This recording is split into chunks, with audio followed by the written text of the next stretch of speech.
technology. All right, well, without further ado, I first of all would like to introduce a friend.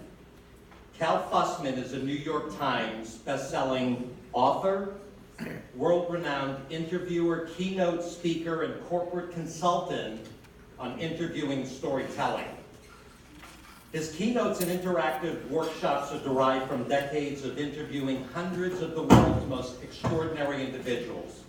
He inspires organizations to take a new look at their business through storytelling, connection, and the fundamental idea that changing your questions can change your life.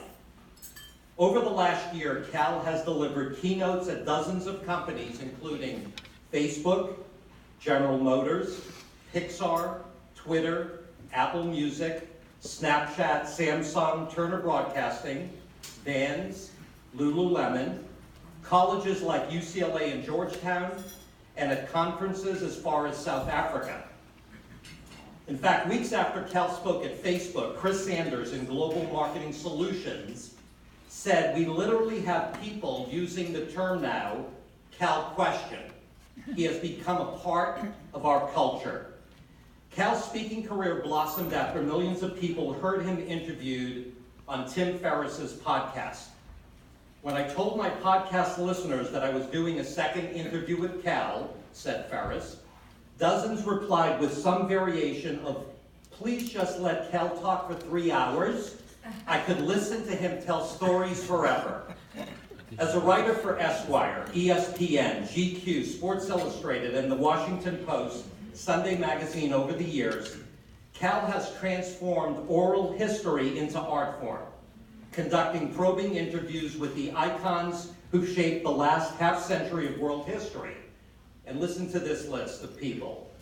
He has interviewed Mikhail Gorbachev, Jeff Bezos, Richard Branson, Jimmy Carter, Serena Williams, Ted Kennedy, Quincy Jones, Jack Welch, Robert De Niro, Al Pacino, Muhammad Ali, and hundreds of others.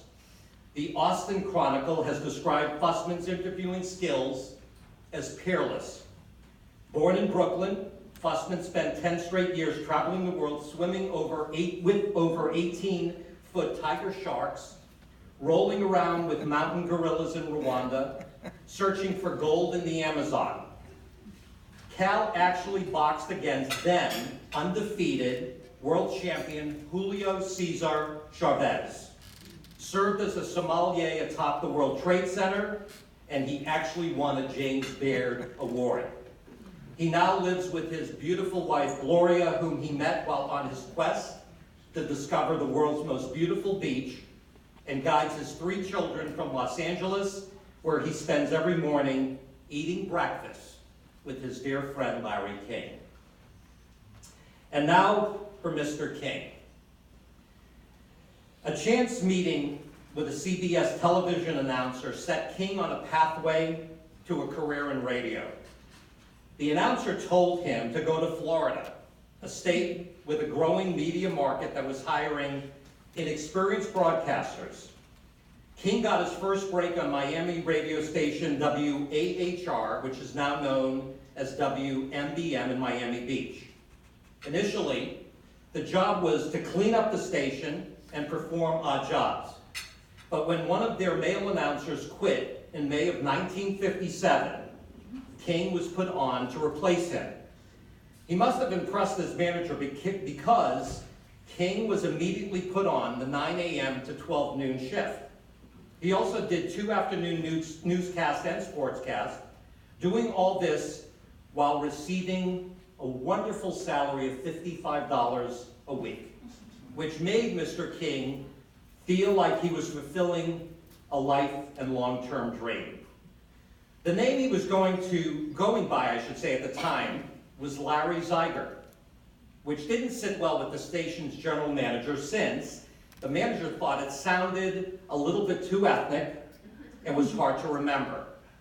Minutes before the young Larry Zeiger was to go on air, he chose the last name King after seeing an advertisement for King's Wholesale Liquor. King soon found popularity in the South Florida radio scene. In fact, in 1960, He premiered his first program on Miami television and built up a strong local following, adding the newspaper column in the entertainment sections of the Miami Herald and Miami News to his radio and television duties. During the 60s, he met television legend Jackie Gleason, who was producing a national television variety show, Miami Beach, at that same time. And Mr. King later credited Mr. Gleason for teaching him much about television production and has called him his mentor. He was hired by WIOD in 1978, starting a nightly coast-to-coast talk show, The Larry King Show, on the Mutual Radio Network. The show featured guest interviews and call-ins from the listening audience and became very successful, growing to over 500 affiliate stations. This work caught the attention of a media mogul by the name of Ted Turner, who hired King to host his own talk show on the then fledgling cable news network CNN in 1985. Larry King Live became the first international TV call-in show. Over the course of the next 25 years, King developed a loyal audience who tuned in to watch the talk show host interview presidents, athletes, actors, national heroes, foreign dignitaries, and obscure individuals who were thrust into the limelight. The show soon became the highest rated talk show on the air and a requisite stopover for celebrities who were plugging any project. King's direct, non-confrontational interview style proved to be a hit with audiences and guests alike. As a testament to the show's influence, Ross Perot, do you remember Ross Perot? Back in 1992, chose to announce his candidacy for president with Mr. King. Outside his career as talk show host, King has appeared as himself in several movies and television shows. He's also done voice work in such animated films as Shrek 2, Shrek the Third, and B-Movie. He's also written several books on heart disease after he actually suffered a life-changing moment in 1987 when he had a heart attack. King's autobiography, which by the way was authored with Mr. Fussman, called My Remarkable Journey, was published in 2009. In 2012, King launched his own web series, Larry King Now, that is the same vein as his talk show on CNN. The web series is available on Aura TV, Hulu, and RT Russia Today. He is married to Sean Aura Eggman, and they got married on September 5th, 1997. And the two have two incredible sons who I've yet to have the opportunity of meeting. Their names, Chance and Cannon. Without further ado, again, I mean this from the bottom of my heart. This is an amazing and proud moment for me to welcome up on stage Mr. Larry King and Mr. Cal Fussman.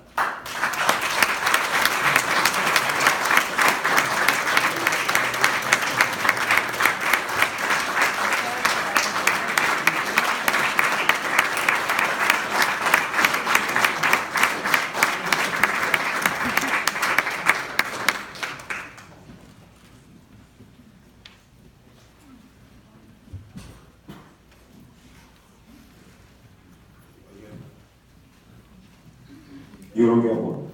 There's only one microphone? No, there's one on the chair. First one, prove it's me.